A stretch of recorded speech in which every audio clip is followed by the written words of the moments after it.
ብራይተንን በሜዳችን የምንገጥምበት ግምታዊ አሰላለፍ ይሆናል ተብሎ የወጣው ይሄን ይመስላል። እንግዲህ ብዙ ሮቴሽኖች እንደሚኖሩ ምንም ግልጽ ነው።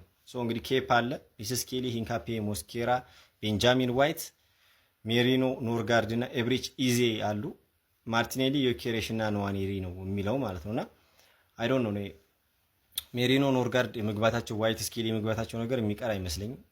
ኢዜ እንግዲህ አናቅም ሚኬል አርቴታ ምን ይዞ እንደሚገባ። እስኪ እናንተ የትኛው ኢንፎርሜሽን ይጠቀማል ብላችሁ ታስባላችሁ? እኔ እርግጠኛ መሆንላችሁ ግን ብዙ ለውጦች ይኖራሉ ብዬ አስባለሁ። ያው አንዳንድ ተጫዋቾቻችን ላይ ካያችሁ ድካም ይታይባቸዋል። በጣም በተደጋጋሚ ጨዋታዎች እየተጫወቱ ነበር። ቻምፒዮንስ ሊግ ላይ ተጫውቶ የመጣ ብቸኛ ቲም ያሸነፈው አርሰናልም ነው። ሌሎች ድካሙም እንዳለ ሆኖ ማለት ነውና ብዙ ለውጦች ይኖራሉ ብዬ አስባለሁ። እስኪ ምን አይነት ኢንፎርሜሽን እንጠቀማለን? ይመቻችሁ። ይሄን አሰላለፍ ካየው በኋላ አፌ ቁርጥ ይበልልህ የሚል አሰላለፍ እንግዲህ ለብራይተን የተዘጋጀ ይመስለኛል። ትንሽ ትሮሳርድ ወጥቶ ማክስ ዶማንን ቢያስጀምራት አለው። ምክንያቱም አንደኛ ያው ጋብሪኤል ማርቲኔሊ እንግዲህ ጉዳት ተሰምቶት ኦልሬዲ አይታወቅም መቼ እንደሚመለስ። ሁለተኛ ደግሞ ኢነርጂውን መጨረስ የለበትም ትሮሳርድ። አትሊስት ለፕሪሚየር ሊጉ የሚጠቅመ ይመስለኛል።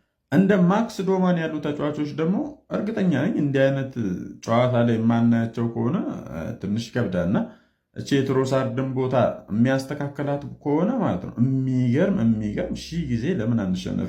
ሀሳብ አስተያየት ስጡበት። ማን ይውጣ ማን ይጨመር የሚለውን ኮመንት ሴክሽን ላይ። ዛሬ እንግዲህ ውዱና ኃያሉ ክለባችን ሊቨርፑል ምሽት 4:45 ሲል በአንፊልድ ሮድ እንግዲህ ክሪስታል ፓላስን በካራቦ ካፕ እንግዲህ የሚገጥም ይሆናል። ያው እንደምታውቁት ፓላሶች ይሄ ፎቃቃ የሆነ ክለብ አስቸግሮናል።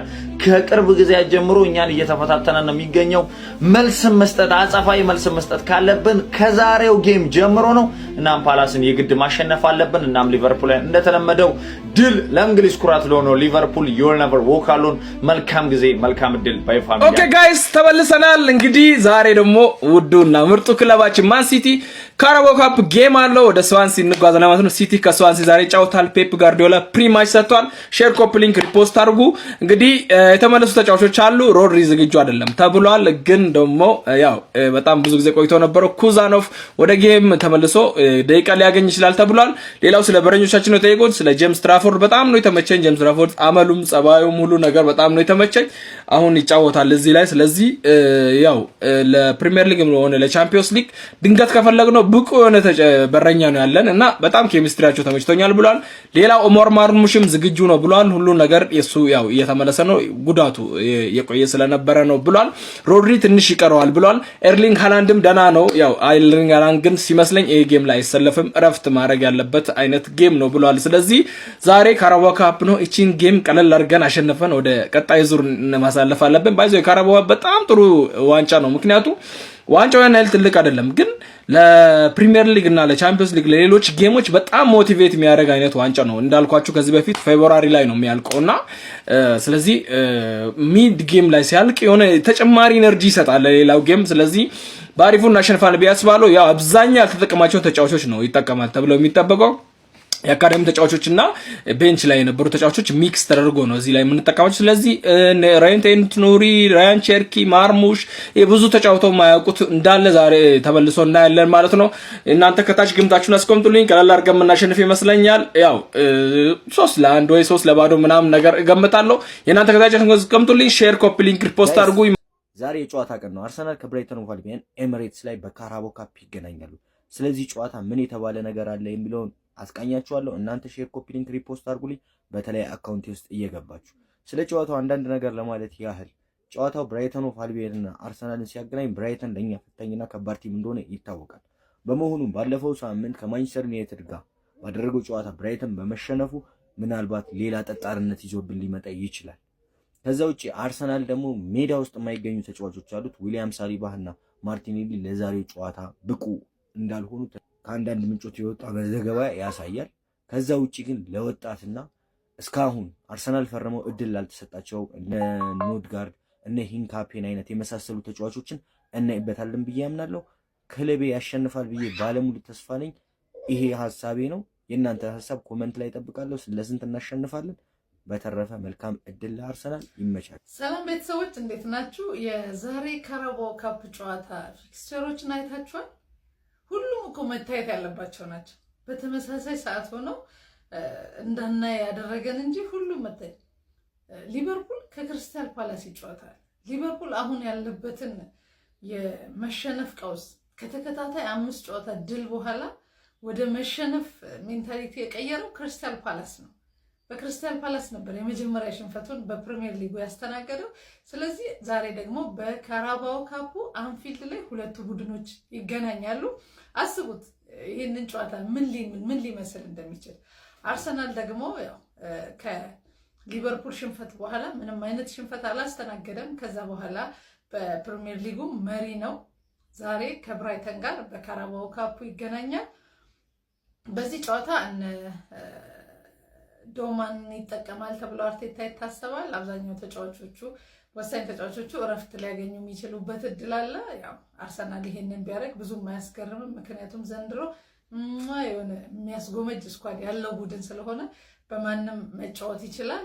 ቼልሲ ከሰንደርላንድ ሽንፈት በኋላ በካራባኦ ካፑ ዛሬ ከወልቭስ ጋር ይጫወታል። ቼልሲም ከመሸነፍ ሜንታሊቲ ለመውጣት የዛሬው ጨዋታ እጅግ በጣም አስፈላጊው ነው። ከዛ ውጭ ወሳኙ ጨዋታ እዚህ ላይ እንደምትመለከቱት ኒውካስትል እና ቶተናም የሚያደርጉትን በጣም ተጠባቂ ነው።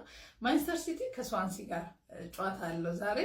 ስለዚህ የዛሬ የካራባኦ ካፕ ጨዋታዎች የነገውን ጨምሮ ማለት ነው በጣም የሚጠበቁ ቢታዩ ተመሳሳይ ሰዓት ባይሆኑ ቢታዩ ምርጥ የሚሆኑ ጨዋታዎች ናቸው። እኔ ግን ዛሬ ቼልሲ ከወልቭስ የሚያደርገውን ጨዋታ ኤንዞ ማሬስካ ሀሳቡን ሰብሰብ አድርጎ ነገሮችን አስተካክሎ እድል መስጠት የሚለውን ነገር ትቶ ከሽንፈት ሜንታሊቲ ለመውጣት ወደ አሸናፊነት ለመመለስ የዛሬውን ጨዋታ አሪፍ ተጫዋቾችን ቢጠቀም ብዬ አስባለሁ። ስለዚህ የዛሬን ጨዋታ የግድ አሸንፈው በቀጣይ ለፕሪሚየር ሊጉም ሆነ ለቻምፒየንስ ሊጉ ራሳቸውን ወደ አሸናፊነት መንፈስ መልሰው መዘጋጀት ስላለባቸው ያው ብዙ ምርጥ ጨዋታዎች ቢኖሩ ላይ የምችለው ቼልሲ ከወልቭስ ነው። መልካም እድል ለሰማያዊዎቹ ይቅናን፣ መልካም ውጤት እመኛለሁ። ስለዚህ የምሽቱ ጨዋታ ለሁሉም ደጋፊዎች ምርጥ የሚባል እንደ ካራባኦ ካፕ ብለን ትተን የምንተኛው ሳይሆን አሪፍ ክለቦች የተገናኙበት ምርጥ ጨዋታ ነው። ምርጥ ውጤት ለሰማያዊዎቹ። መልካም እድል፣ መልካም ውጤት ይቅጠመን። ሰላም ዋሉ። የጨዋታ ቀን ይላል ሲቲዝንስ። በደንብ ኮፒ ሊንክ፣ ሼር፣ ሪፖስት አድርጉት። ዛሬ ኃያሉ ክለባችን ማን ሲቲ በካራባኦ ካፕ 4:45 ላይ ስዋን ሲቲ የሚገጥም ይሆናል። ለዛሬ ጨዋታ ግምታዊ አስተላለፍ ወጥቷል። ያው ግምታዊ አስተላለፍ የወጣው ፔፕ ጋርዲዮላ ትላንት በሰጠው ፕሬስ ኮንፈረንስ ላይ ለአንዳንድ ተጫዋቾች እረፍት እንደሚሰጣቸው ከመግለጹ አኳያ ነው። በረኛ እርግጥ ነው ጄምስ ትራፎርድ እንደሚሆን እና ጊቫርዲዮል ዲያዝና ላንድ እንደሚያርፉ ይታወቃል። እና ግምታዊ አስተላለፍ ነው። ምናልባትም ሊቀየር ይችላል። ቀየረም አልቀየረም አስቶን ቪላ ባጠፋው ዛሬ በካራባኦ ካፕ ስዋን ሲቲ ይከፍላል። በቃ ለምን ገጠምኩ ሲቲ ባልደረሰኝ ነው የሚል እኔ ከ3 ጎል በላይ እፈልጋለሁ። ግምታችሁን ኮሜንት ላይ አስቀምጡልኝ። ኮፒ ማድረግ እንዳይረሳ። ይመጣሉ። ሮድሪ ኢዝ ባክ። የ6 ቁጥር ንጉሰ ነገስት ሮድሪ ተመልሷል። ሲቲዝንስ ይህንን ቪዲዮ በመጀመሪያ በደንብ ኮፒ ሊንክ ሪፖስት እያደረጋችሁ ለሁሉም ለሲቲ ፋን ድረሱልኝ። ሮድሪ ከጉዳት ተነስቶ ከሲቲ ከዋናው ቲም ስኳድ ጋር ልምምድ እየሰራ ይገኛል። ሂዝ ባክ። ሮድሪ ብቻ አይደለም አብዱልከድር ኩምሳኖፍም ተመልሷል። ራይት ባካችን ሰላም ያገኛል። ዲፌንሳችን መስመር በጣም ነው የሚረጋገው። አሁን በክለባችን በማንቸስተር ሲቲ ቤት ውስጥ አንድም የጉዳት መረጃ የለም። ሁሉም ተነስተዋል። ከዋናው ቲም ስኳድ ጋር ልምምድ እየሰሩ ይገኛል። ይህን ቪዲዮ በደንብ ኮፒ ሊንክ ሪፖስት ማድረግ እንዳይረሳ። እንዴት ናችሁ? እንግዲህ ዛሬ ክለባችን አርሰናል የካራባኦ ካፕ ጨዋታ አለውና ምንም ዘንድሮ ማለት ነው የምንራራለት ዋንጫ የለም። ይሄ ግልጽ ነው ታውቃላችሁ። ግን እንዴት ነው አንድ ክለብ ትልቅ ነኝ ብሎ ቶፕ 6 የሚባል ክለብ ቻምፒዮንስ ሊግ ካራባኦ ካፕ በመስኮት ያል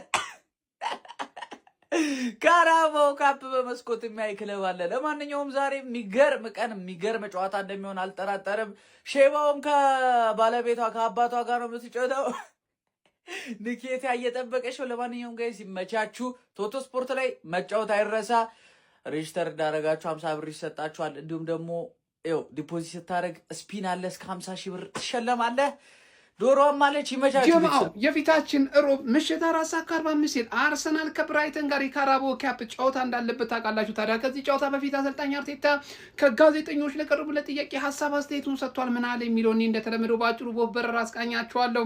እናንተ ፎሎ፣ ላይክ፣ ሼር ከምንም በላይ ደግሞ ኮፒ ሊንክ በደንብ በማድረግ ድግፍ ታደርጉኛላችሁ። እኔ ወደ መረጃው አቀናላችኋለሁ። ከዛ በፊት ግን ቲክቶክ ክሬቲቭ አዋርድ አሁን መምረጥ አልቆመም። ቮት ማድረጋችሁን ቀጥሉ። ጀማው ወደ መረጃው ሳቀናላችሁ አርቴታ አስቀድሞ የቀረበለት ጥያቄ ተጫዋቾቻችን የጤንነት ሁኔታን ይመለከታል። እሱም እንዳለው ከሆነ ዊሊያም ሳሊባና ማርቲኔሊ ከነገ ጨዋታ ውጪ እንደሆኑ ያረጋገጠ ሲሆን ጉዳታቸው ለምን ያህልም ጊዜ ያቆያል የሚለውን ገና ምርመራ ይፈልጋል። ከዛ በኋላ እምነግራችሁ ይሆናል ያለ ሲሆን ከዛ በተጨማሪ ደግሞ ካላፊዮሪ፣ ዲክለር ራይስ እና ቡካዮ ሳካ ግን ለነገ ጨዋታ ዝግጁ መሆናቸውን የገለጠው ጀማው። ከዛ በተጨማሪ ብራይተን እንዴት ትመለከቷለ ተብሎ ነበር። እሱም እንዳለው ከሆነ ከዛ በፊት ግን ናና ቤት ላይ ሲጫወቱ ከመጀመሪያ እስከ 10ኛ ላለው ዲፖዚታችሁ ማለት ነው የ350 ብር ቦነስ መስጠቱ አሁንም እንደቀጠለ ነው። ጀማው ገብታችሁ ቼክ አድርጉት። ወደ መረጃው ሳቀናላችሁ ብራይተን እንዴት ተመለከቷል ተብሎ ነበር። እሱም እንዳለው ከሆነ እንደ ብራይተን ያሉ ቡድኖች ለማሸነፍ እጅጉን የሚከብዱ ቡድኖች ናቸው። በተለይ ደግሞ ባለፉት የጨዋታ ጊዜያት ከትላልቅ ቡድኖች ጋር ያደረገውን ጨዋታ ተመልክተናል።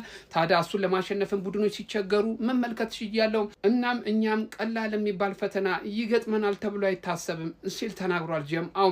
ለማንኛውም ፎሎ፣ ላይክ፣ ሼር፣ ኮፒ ሊንክ ማድረጋችሁ እንዳትረሱ ጀምአው። ይመቻችሁ።